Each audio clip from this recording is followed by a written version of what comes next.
Hello everyone, welcome back to our YouTube channel. In this show tutorial, I'll teach you how to fix please contact iTunes support to complete this transaction. First, open any internet browser on your device. Then you need to search support.apple.com.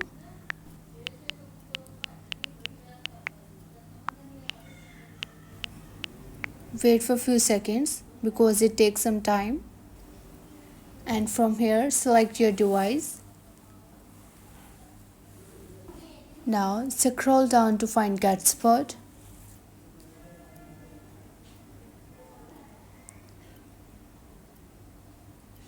And tap on Start Now under the Get Support.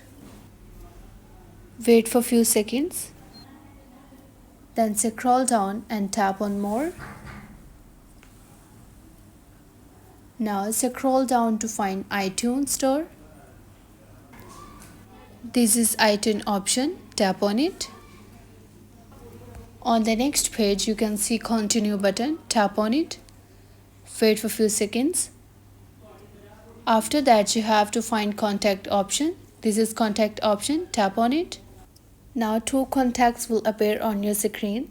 As you can see on my iPhone screen, call one of them and tell your problem. The Apple support team will resolve your issue as soon as possible.